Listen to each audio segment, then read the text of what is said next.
Hello मेरे प्यारे बच्चों, कैसे हैं आप लोग। बच्चे, आज से मैं स्टार्ट कर रहा हूं एक नई सीरीज जिसमें मैं आपको पढ़ाने वाला हूं क्लास 12 के फिजिक्स के केस स्टडी बेस्ड क्वेश्चंस।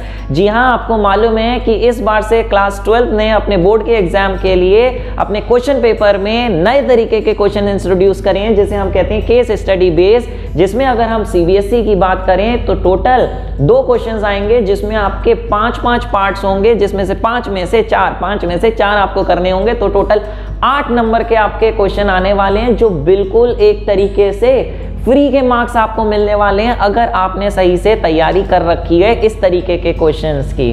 बच्चों को दिक्कत हो रही है कि सर जी बाकी हर तरीके के क्वेश्चंस तो बुक में दे रखे हैं क्योंकि पिछले सालों में वो आते रहे हैं, हमारे पास बहुत मैटर है, लेकिन केस स्टडी बेस्ड क्वेश्चंस की प्रैक्टिस करने के लिए कहाँ जाएं, हमें नहीं मिल रहे हैं। तो ये सीरीज में आपको क्लास 12 की फिजिक्स के हर चैप्टर के भरमार में आपको केस स्टडी बेस्ड क्वेश्चंस करने को मिलेंगे जो आपके बहुत ही काम के होने वाले हैं। किस तरीके से करना है और कैसे ये 8 नंबर आपको अपनी झोली में फ्री में डालने हैं वो मैं आपको बताने वाला हूं। तो चलिए जल्दी से ले आइए पेन और पेपर मेरे साथ करने के लिए डिस्कस ये पेपर। तो मैं हूं Vaibhav Agrawal and welcome to your प्यारा सा चैनल फिजिक्स ब्रो। तो चलिए बच्चों स्टार्ट करते हैं आज का वीडियो जिसमें मैं स्टार्ट करा रहा हूं आपका chapter 1 electric charges and field से केस स्टडी क्वेश्चंस, जिसमें टोटल आज की वीडियो में 3 क्वेश्चंस मैं कराने वाला हूं। बने रहिएगा आखिरी तक। और अगर इसी तरीके के दूसरे चैप्टर्स के आपको वीडियोस केस स्टडी क्वेश्चंस करने हैं तो ऊपर दिए गए आई बटन पे क्लिक करके एक प्लेलिस्ट है वहां पे क्लिक करके या नीचे डिस्क्रिप्शन बॉक्स में क्लिक करके आप बाकी चैप्टर्स के भी केस स्टडी बेस्ड क्वेश्चंस कर सकते हैं। तो सबसे पहला जो केस स्टडी 1 है वो बेस्ड है आपका कूलम्स लॉ पे। चलिए देखते हैं क्या है क्वेश्चन कूलम्स लॉ पे। तो मेरे प्यारे बच्चे, पहला क्वेश्चन है आपका, पहले पढ़ लेते हैं। देखिए इसमें क्या होता है, एक बहुत भरा पूरा सा बड़ा सा पैराग्राफ दे रखा होगा आपको धैर्यता से ये पूरा पैराग्राफ पढ़ना है, समझना है। कुछ क्वेश्चंस तो आपको इसी में से मिल जाएंगे, कुछ क्वेश्चंस आपको अपने पास से आने चाहिए जो कि इससे रिलेटेड होंगे। ठीक है, तो जिन लोगों ने अगर मान लें वो टॉपिक नहीं पढ़ा है तो पैराग्राफ इंपॉर्टेंट हो जाता है, कुछ दिमाग लगा के वहां से भी आप बाकी क्वेश्चन का आंसर कर सकते हैं। कह रहे हैं this law is a quantitative statement of about the force between 2 point charges. हाँ, आपको मालूम है 2 पॉइंट चार्जेस के बीच Q1 Q2 के बीच एक फोर्स लगती है जिसका formula K Q1 Q2 upon R² होता है। When the linear charge size of charge bodies are much smaller than the distance between them, their sizes may be ignored। कह रहे हैं अगर ये चार्जेस का साइज बहुत छोटा है as compared to distance between them तो इनके साइजेस को बिल्कुल हम इग्नोर कर सकते हैं, उनके सेंटर से सेंटर के बीच का डिस्टेंस R ले लेते हैं। ठीक है, बिल्कुल सही। After retiring from his active services as a military engineer in 1776, Coulomb, a French physicist, discovered a torsional balance to measure a small quantity of force used for determination of forces of attraction or repulsion between the। ये coulomb थे जिन्होंने ये law दिया था, उन्होंने अपना एक experiment करा, टॉर्शनल बैलेंस बनाया था जिसमें वो 2 चार्जेस के बीच की फोर्सेस को निकालने वाले थे कि कितनी रिपल्शन अट्रैक्शन लगती है स्मॉल चार्जेस के बीच। जबकि उन्होंने 1785 में इनवर्स स्क्वायर लॉ पे वो अराइव हो गए कि जो फोर्स होती है वो इनवर्सली प्रोपोर्शनल टू डिस्टेंस का स्क्वायर होती है, जिसे उन्होंने कहा भाई Coulomb's law, directly proportional two charges. बिल्कुल सही। Force between 2 point charges inversely to distance square and directly proportional to product of charges, आपको पता है। ठीक है। And acted along the line joining the 2 charges, दोनों को ज्वाइन करने वाली लाइन के along ही वो फोर्स लगती है अट्रैक्टिव या फिर रिपल्सिव। ठीक है। This Coulomb's law is an electrical analog of Newton's law of universal gravitation in mechanics। आपने क्लास 11 में पढ़ा है यूनिवर्सल लॉ ऑफ ग्रेविटेशन। जैसे यहाँ पे force directly proportional to product of charges upon square of distance, वहां पे m1 m2 upon R² हो जाता है, तो उसी का एनालॉग है।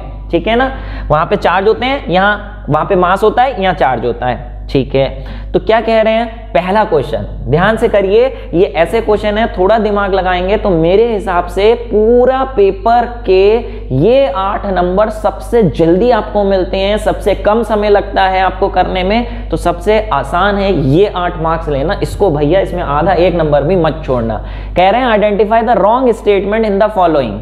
ठीक है, Coulomb's law correctly describes the electric force that binds the electron of an atom to its nucleus।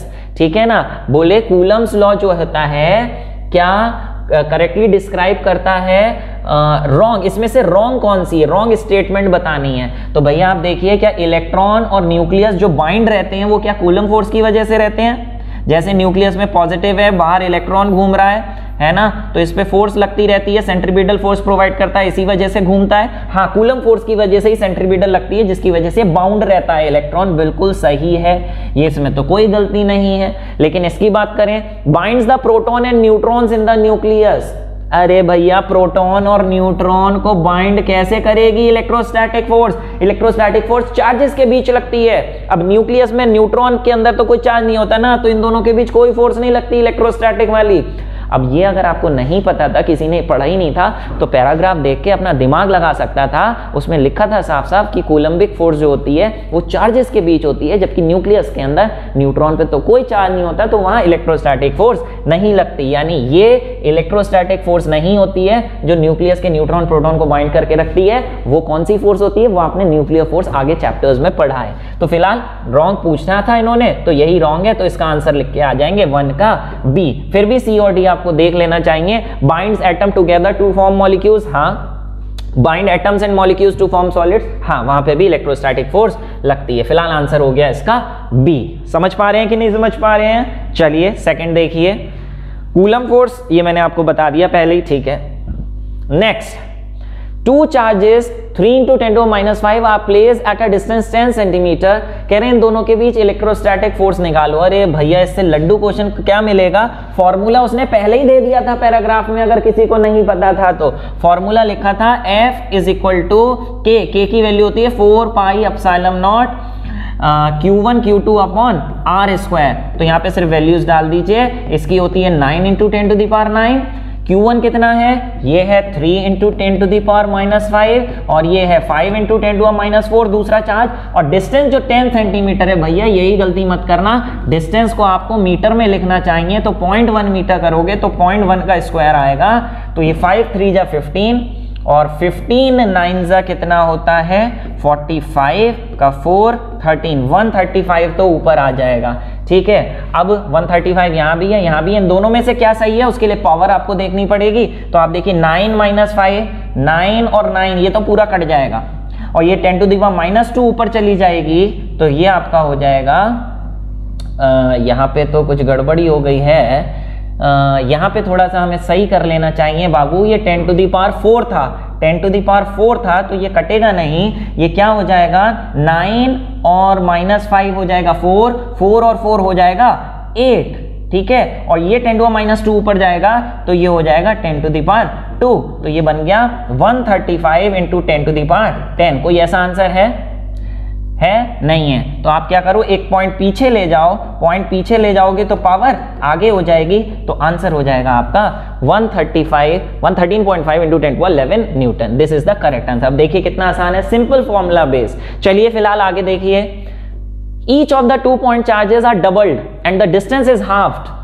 कह रहे हैं चार्ज जो थे उसे डबल कर दिया। पहले फोर्स का फॉर्मूला जो होता है K Q1 Q2 upon R² है, लेकिन नई फोर्स कितनी हो जाएगी, कितने गुना हो जाएगी, उसके लिए दोनों चार्ज को डबल कर दिया। यानी इसकी जगह 2Q1, इसकी जगह 2Q2, और डिस्टेंस था, डिस्टेंस इज हाफ, डिस्टेंस की जगह कर दिया हाफ। लो, R की जगह R/2 का स्क्वायर, तो ये हो जाएगा 4, और 4 ऊपर जाके हो जाएगा 4 4 जा 16। तो आंसर हो जाएगा 16K Q1 Q2 upon R², यानी फोर्स जो है वो पुराने के 16 टाइम्स हो जाएगी। तो इसका ऑप्शन आप लगा के आएंगे डी। तो 3 का आंसर हो जाएगा डी, ठीक है। नंबर के आगे ऐसे जरूर लिखना, 3 का D 16 है ना, तभी मार्क्स मिलेंगे। इसे अलग से चमका देना कि 3 का आंसर ये है, नंबर डालना मत भूलना कि 3 का है, 2 का है, किसका है, ठीक है। बहुत ही आसान है। देखिए अब आप खुद समझ सकते हैं कि कितना आसान इस तरीके से आते हैं, लेकिन प्रैक्टिस करना बहुत जरूरी है। इतना आसान नहीं है कि बिना पढ़े चले जाओ फ्री में नंबर मिल जाएंगे।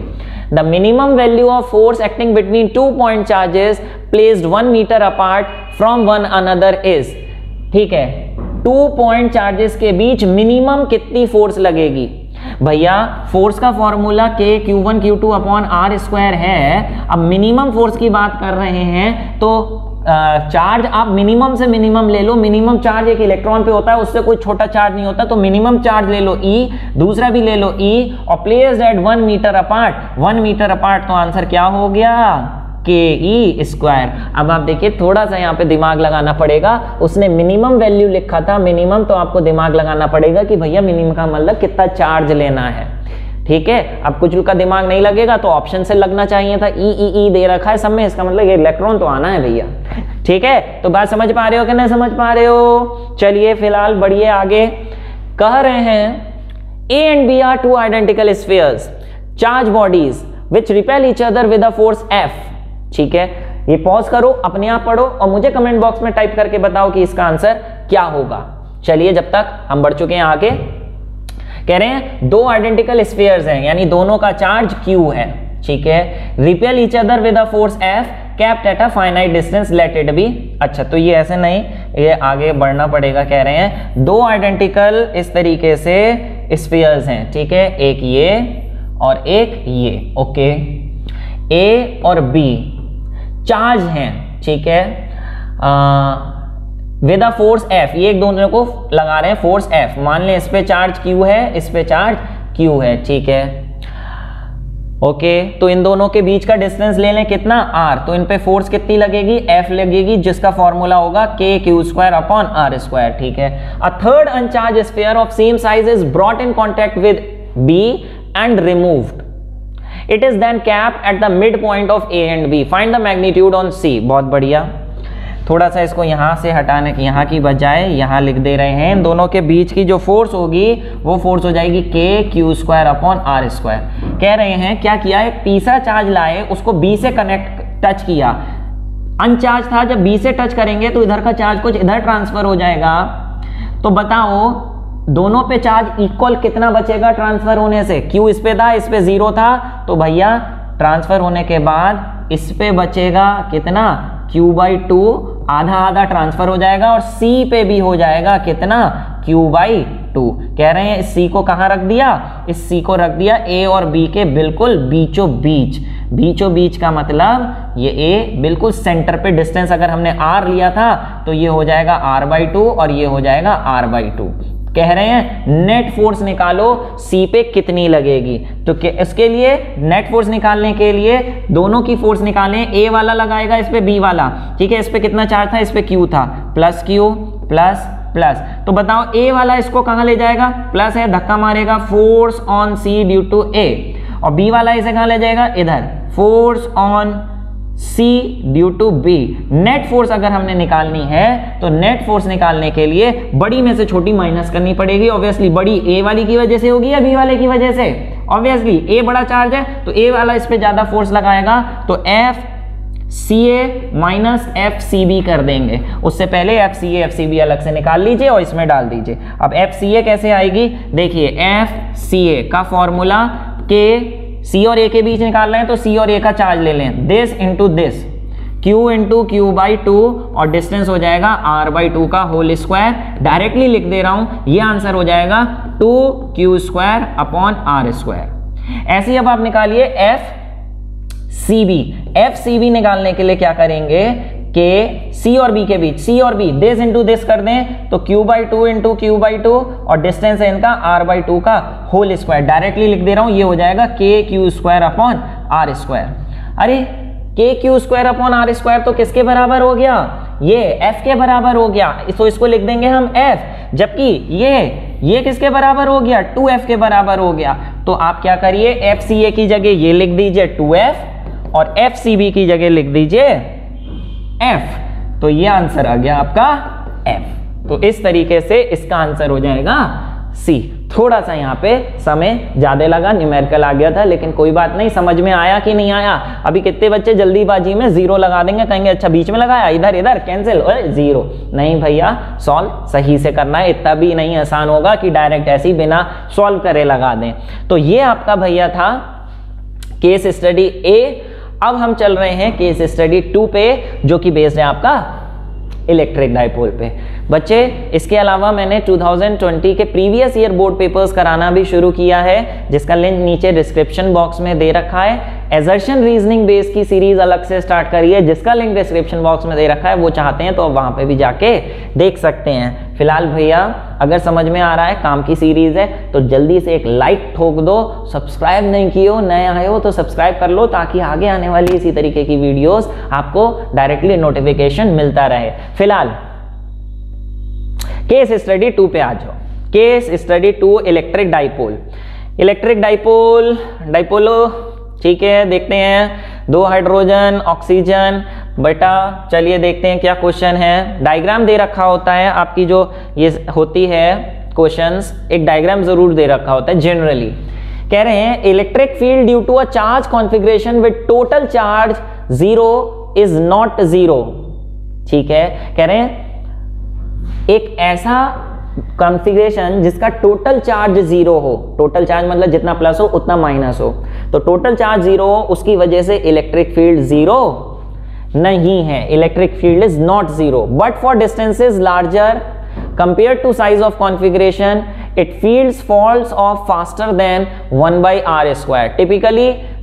ठीक है, an electric dipole is the simplest example। आपको मालूम है डाइपोल में ऐसा ही होता है, ठीक है।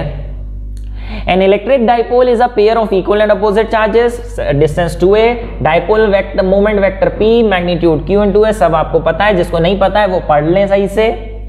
और डाइपोल मोमेंट का डायरेक्शन माइनस क्यू से प्लस क्यू होता है, ठीक है। Electric field can be found out from Coulomb's law. Superposition principle हम निकालते हैं, एक्सियल लाइन पे कितनी होगी, इक्वेटोरियल लाइन पे कितनी होगी। Magnitude and direction of dipole field depend not only on the distance but also on the angle between the position vector. आपको मालूम है कि अगर एक इस तरीके से माइनस और प्लस क्यू है, तो अगर हम इस पॉइंट पे निकालते हैं, एक जनरल पॉइंट पे इलेक्ट्रिक फील्ड निकालते हैं थीटा एंगल पे जो है, तो नेट इलेक्ट्रिक फील्ड थीटा पे भी डिपेंड करती है कि डाइपोल मोमेंट पी वेक्टर और ये आर वेक्टर में कितना एंगल है, ऐसा इन्होंने लिख के दिया। In some molecules like H2O, the center of negative charge and positive charge do not coincide। बिल्कुल कह रहे हैं जैसे ऑक्सीजन है, ऑक्सीजन का सेंटर ये होता है और हाइड्रोजन का ये होता है, और हाइड्रोजन का ये होता है, सॉरी ऑक्सीजन नेगेटिव होता है, हाइड्रोजन प्लस होते हैं। तो आप देखिए इनके जो सेंटर ऑफ पॉजिटिव चार्ज हैं वो एक दूसरे से कोइंसाइड नहीं कर रहे हैं। पॉजिटिव पॉजिटिव का जो सेंटर आएगा वो ये आएगा, जबकि पूरे ऑक्सीजन का अरे भैया रिपल्शन हो गया, क्या हुआ, ठीक है। पॉजिटिव चार्ज का सेंटर इधर आएगा, नेगेटिव का इधर आ गया, तो ये अलग अलग होते हैं, ठीक है।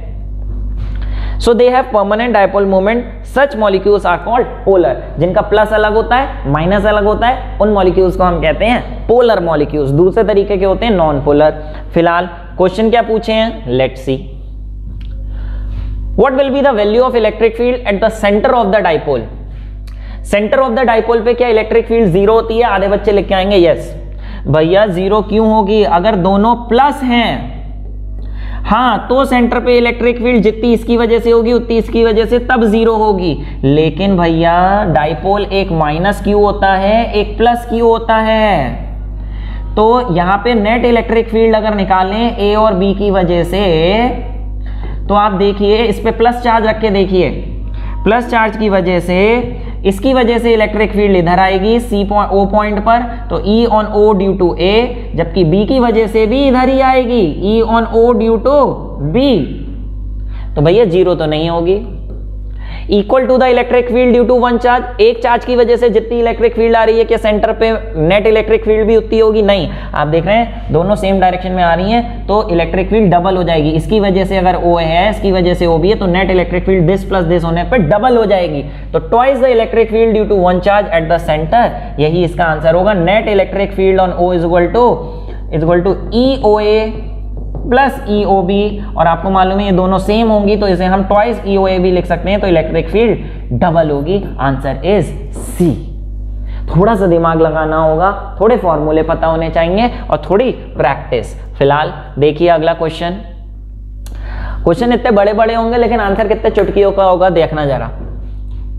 Electric dipole coincides on Z axis and it's mid point is on origin.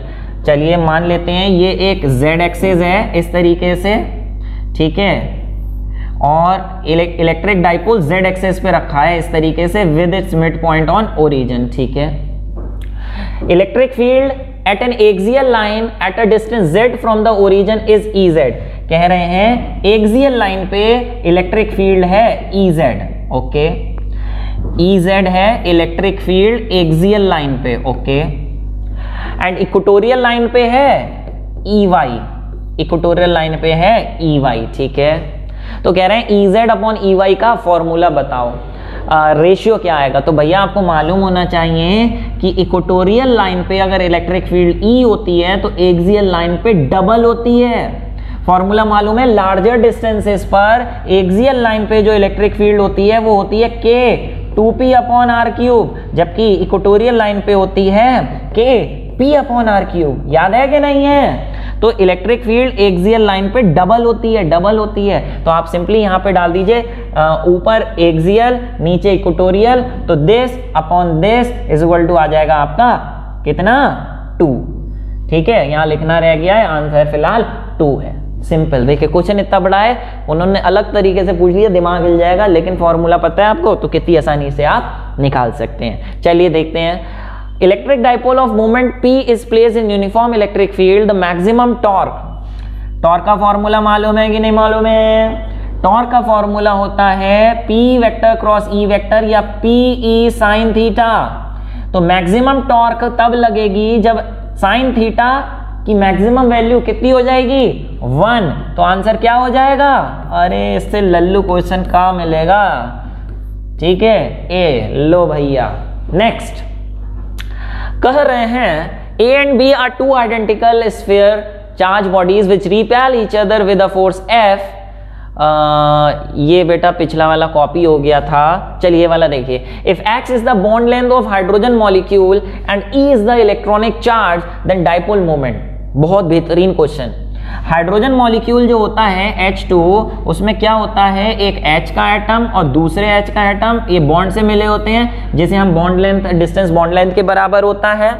लेकिन आपको पता है अगर इसके डाइपोल मोमेंट निकालने जाएं तो फॉर्मूला Q इंटू 2L होगा, Q into 2L, where Q is the either charge on the dipole. क्या ये डाइपोल होगा? पहले तो ये जान लो भैया, जैसे HCl होता है तो आपको मालूम है H पे स्मॉल पॉजिटिव और क्लोरीन पे स्मॉल नेगेटिव चार्ज आ जाता है, centre of positive and negative charge अलग हो जाते हैं तो ये एक डाइपोल बन जाता है। लेकिन भैया ये डाइपोल नहीं है, इसके centre of positive and centre of negative charge same होते हैं, ये कोई पोल्स नहीं बनते इस पे। H2 पे कोई थोड़े पोल्स बनते हैं, O2 पे, H2 पे, Cl2 पे कोई पोल्स नहीं बनते, वो नॉन पोलर होता है, वो डाइपोल ही नहीं होता।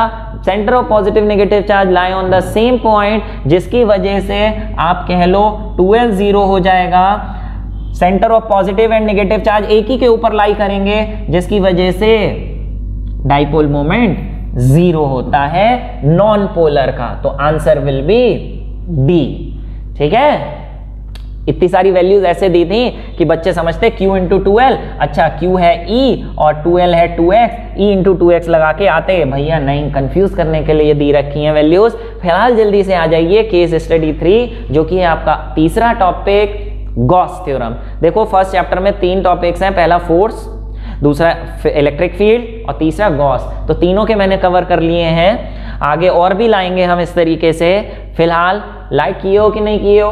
भैया बहुत मेहनत लगती है इस तरीके के स्लाइड्स बनाने में, यहाँ तक पहुँचे हो तो काम तो चल ही रहा होगा बढ़िया, एक लाइक ठोक दो, है ना, थोड़ा हमें भी सपोर्ट होगा। चलिए फिलहाल बात आई term electric flux implies some kind of flow. Okay, electric flux आपको मालूम है, number of electric lines of force passing through a given surface,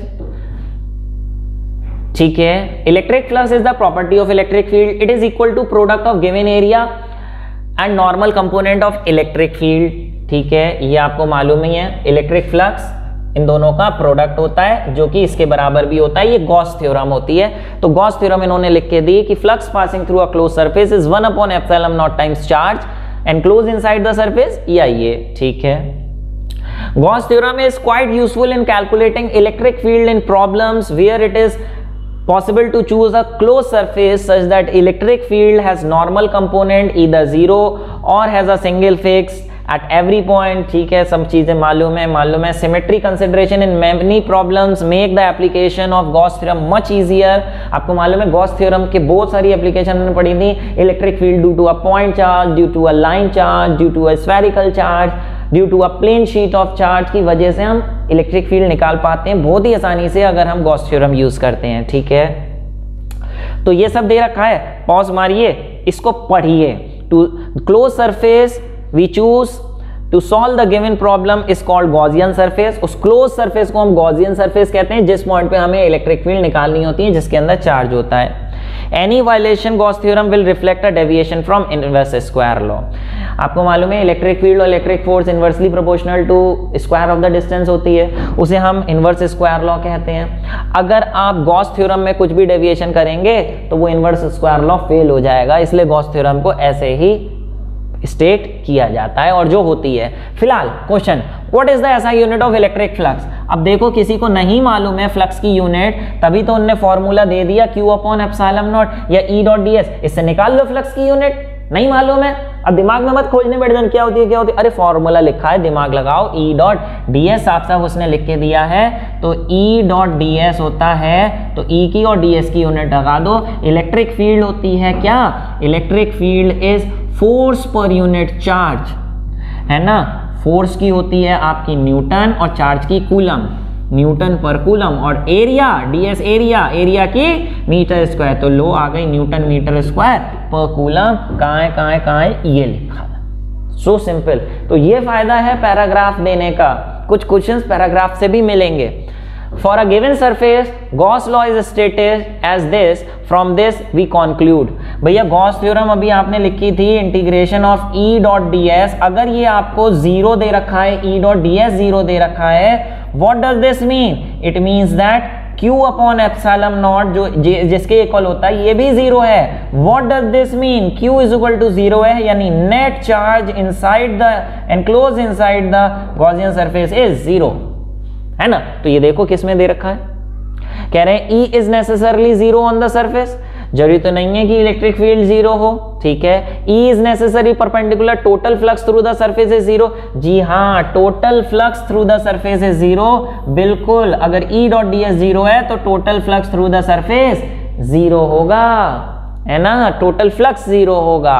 okay, कैसे, जैसे एग्जाम्पल ले लें कि एक स्फेयर है, हॉलो स्फेयर, उसके अंदर एक अगर डाइपोल रखा है तो इससे जितनी इलेक्ट्रिक फील्ड लाइंस बाहर जाएंगी माइनस से उतनी इलेक्ट्रिक फील्ड लाइंस अंदर आएंगी, तो इलेक्ट्रिक फील्ड तो होगी पूरे सरफेस पे कहीं ना कहीं, लेकिन इलेक्ट्रिक फील्ड लाइंस परपेंडिकुलर, ठीक है, लेकिन जितनी बाहर जा रही हैं उतनी अंदर आएंगी, जिसकी वजह से नेट फ्लक्स जीरो हो जाएगा। ठीक है, तो इसका सी आंसर हो जाएगा। फिलहाल देखिए, अब ये वाला थोड़ा अपने आप करना। इलेक्ट्रिक फ्लक्स दे रखा है गॉसियन सरफेस ए एनक्लोजिंग, कह रहे हैं इससे कितना इलेक्ट्रिक फ्लक्स पास होगा, तो लो फॉर्मूला तो उसने दे दिया ना, electric flux is equal to 1 upon epsilon not times charge enclose. तो लो एप्सिलॉन नॉट की वैल्यू डालिए यहाँ पे, और नेट चार्ज अगर देखें तो गॉसियन सरफेस के अंदर, कौन सा गॉसियन सरफेस पूछा है, electric flux through Gaussian surface A, एक सरफेस ये है एक सरफेस ये है, तो गॉसियन सरफेस ए के अंदर जितना चार्ज है वो ले लो, Q1 भी है, Q2 भी है, Q3 भी है, तो Q1 plus Q2 plus Q3 डाल दो, ये तीनों वैल्यूज डाल दो यहाँ से। न्यूटन ये n का मतलब क्या है, नैनो कूलम जैसे करना पड़ेगा कूलम के लिए, 10⁻⁹ से मल्टीप्लाई, तीनों डालो, प्लस में है प्लस में डालो, माइनस में, सब प्लस में ही तो प्लस ही डालोगे, माइनस में होते तो माइनस डाल देते। एप्सिलॉन नॉट से डिवाइड करो जिसकी वैल्यू 8.854 होती है, ठीक है, इंटू 10 टू द पावर क्या होती है, देखो भैया 1/4 पाई एप्सिलॉन नॉट, आपको पता है, अगर भूल गए एप्सिलॉन नॉट की वैल्यू तो ऐसे निकाल सकते हो, तो 1/एप्सिलॉन नॉट कितना होगा, ऐसे लिख दो 4 pi into 9 into 10 to the power 9, नहीं तो वैल्यू मालूम ही है आपको, डायरेक्ट लिख दो। तो इससे मैच करिए और आंसर बताइए कितना आने वाला है। देखो थोड़ा सा ही डिफरेंस है, बस यूनिट्स में डिफरेंस कर दिया है। अब आप देखिए, दो ऑप्शन तो वैसे ही काट सकते हैं आप, अगर थोड़ा दिमाग है, कुछ नहीं आता तो आपने ये तो देखा न्यूटन मीटर स्क्वायर पर कूलम यूनिट होती है, तो न्यूटन मीटर स्क्वायर पर कूलम ना तो ये है ना तो ये, यानी आंसर इसमें से और इसमें से होना है, तो इसमें से क्या होगा वो आप निकालिए। ठीक है, चलिए फिलहाल charge Q is first capped in sphere of radius 5 centimetre, ये लीजिए 5 सेंटीमीटर के रेडियस में पहले एक चार्ज रखा Q, ओके, ये चार्ज रखा है, and then it is capped in a cube. फिर उसके बाद इसको एक क्यूब में रख दिया, ठीक है, क्यूब के अंदर रख दिया चार्ज, क्यूब, ओके। तो ये बताइए इससे कुछ फ्लक्स, ये मान लें चार्ज यहाँ है, चार्ज यहाँ है, इससे कुछ फ्लक्स निकल रहा होगा, इससे कुछ फ्लक्स निकल रहा होगा। किससे ज्यादा फ्लक्स निकलेगा, इस शेप से या इस शेप से? अरे मेरे बाबूलाल भैया, flux is equal to 1/ε0 times the charge enclose inside the Gaussian surface. इस पूरे सरफेस के अंदर भी क्यू चार्ज है, इस पूरे सरफेस के अंदर भी क्यू चार्ज है, दोनों में सेम चार्ज है, तो total flux passing through both the surfaces will be same. तो भैया outgoing flux will be more, will be same in both cases. क्यों? वो आप समझ गए। तो समझ पा रहे हैं? 5 दे रखे होंगे, 5 में से 4 ही करने हैं। अगर कोई नहीं आ रहा है तो एक छोड़ दो, इससे आसान क्या बात होगी। 5 MCQ, उसमें से भी एक ऑप्शन। फिलहाल भैया तो ये था आपका पूरा फर्स्ट यूनिट के 3 एग्जाम्पल्स। इसी तरीके से मैं और लाऊंगा आगे। कैसा लगा, कैसी रही ये सीरीज हमारी, मुझे टाइप करके बताइए। अच्छी लगी है तो और जल्दी जल्दी लाएं, किसी काम की है तो आगे की वीडियोस जल्दी जल्दी लाएं, नहीं तो हिसाब से चलती रहेंगी। तो आपके कमेंट्स बहुत इंपॉर्टेंट होते हैं किसी भी यूट्यूब पे टीचर को आपके लिए वीडियोस लाने के लिए। तो मेरे क्या, कहीं पे भी आप वीडियोस देखते हैं किसी टीचर के, तो आप उसको कमेंट लिख के ज़रूर बताया करिए कि आपके वीडियोस कितने काम के हैं, ठीक है। चलिए फिलहाल बेटा तो ये आप मेहनत करते रहिए, एग्ज़ाम्स बहुत पास में हैं। मेरी तरफ से आपको एग्ज़ाम्स के लिए बहुत ही ढेर सारी विशेज़। फिलहाल मेरे प्यारे बच्चे मिलेंगे इसी तरीके से किसी दूसरे वीडियो में। जब तक के लिए stay blessed, stay happy, stay healthy. And मेरी तरफ से आपको एग्ज़ाम्स के लिए आपके एक बार फिर से ऑल द वेरी बेस्ट।